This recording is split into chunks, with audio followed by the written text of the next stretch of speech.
Buen día, mi nombre es Diego Rojas y actualmente estoy cursando el doctorado en Ciencias de la Educación en la Universidad Cuauhtémoc. Esta presentación tiene por objeto abordar los fundamentos epistemológicos del conocimiento científico, que es una temática central en la formación en un nivel como el doctoral. Se realiza para una materia que es Bases Epistemológicas de la Educación. Bienvenidos. A manera de introducción, debemos decir que vivimos en una época donde el conocimiento circula a una velocidad vertiginosa, pero no siempre con un sustento riguroso. Esta presentación busca mostrar el conocimiento científico desde una óptica filosófica contemporánea y reflexionar sobre lo que entendemos como ciencia, cómo se construye, por qué sus métodos son relevantes, lo que tiene que ver con las políticas públicas, desde un texto del autor Diegues del 2024, quien cuestiona varias ideas establecidas que en muchos casos pueden llegar a ser románticas sobre la ciencia. Esta presentación parte del supuesto que educar científicamente no es adoctrinar con certezas, sino formar en el arte de dudar, preguntar, contrastar y, ante todo, argumentar. Para iniciar, el conocimiento científico, como lo plantea Diegues, no es una simple acumulación de datos, sino una forma de comprensión estructurada del mundo, el cual se basa en la observación, una inferencia lógica y sobre todo en la capacidad de explicar fenómenos naturales y sociales.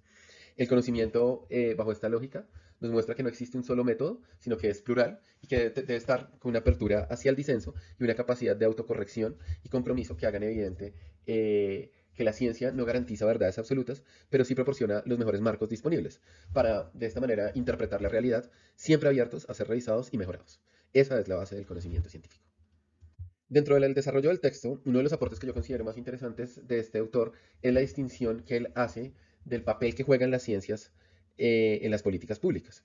La ciencia no va, digámosle, a decirnos exactamente qué fines perseguir, pero sí nos va a ayudar a decidir de una manera empírica, verificable, que nos va a decir con datos confiables cuál es el mejor camino a tomar. Por ejemplo, él nos puede decir si es más importante en cierta situación trabajar más en la educación o en la infraestructura y puede evaluar cuáles son esas decisiones que generarán políticas más efectivas para cada fin.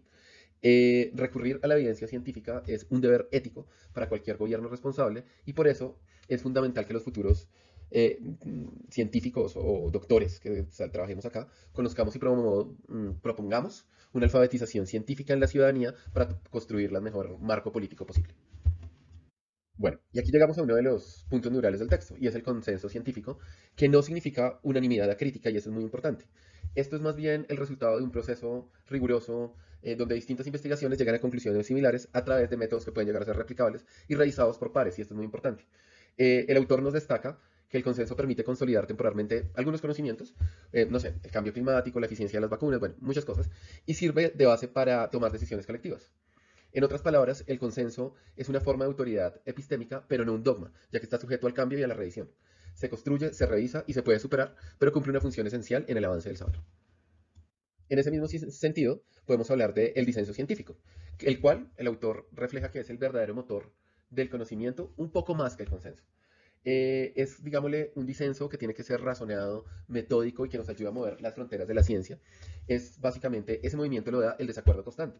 Nuevas hipótesis que van a desafiar lo que ya existe y que en muchos casos los grandes descubrimientos surgen de una confrontación directa de ideas. En palabras de Diegues, el disenso no es una anomalía, sino una característica inherente al progreso científico. Por tal motivo es importante fomentar un pensamiento crítico, argumentado, lógico, que dé una señal de vitalidad intelectual todo el tiempo. Y aquí llegamos al punto neural del texto, la diferencia entre ciencia y pseudociencia. Esta diapositiva, que no es la más estética, pero sí creo la que mejor resume los principales criterios que nos permiten distinguir entre ciencia y pseudociencia, que en un contexto como el actual es muy importante. Como lo afirma Popper, una teoría científica debe ser falseable, es decir, debe poder ser refutada por la experiencia. La pseudociencia, en cambio, siempre encuentra una manera de acomodar cualquier resultado a sus creencias previas. Mientras que la ciencia se revisa, se publica, tiene unos árbitros que aceptan la publicación y, lo más importante, acepta los errores, la pseudociencia se resiste a la crítica. Evita el debate técnico, recurre a la emocionalidad, a una autoridad carismática, pero no necesariamente a los hechos científicos. El peligro en este caso no es solo intelectual, ya que movimientos como antivacunas o teorías conspirativas pueden tener efectos devastadores en la democracia y en el consenso público. A manera de bonus track, si se pudiera decir así, debemos decir que una de las cosas más importantes de las que nos habla el texto es de superar el mito del método científico único, ya que es un error pensar que hay un único método válido. Él lo desmonta y ese mito muestra que la ciencia es plural, sus procedimientos, y que las ciencias sociales no investigan igual que las ciencias naturales. Y ahí es importante porque como docentes e investigadores debemos enseñar esa y conocer además esa flexibilidad metodológica sin sacrificar algo muy importante que es el rigor intelectual.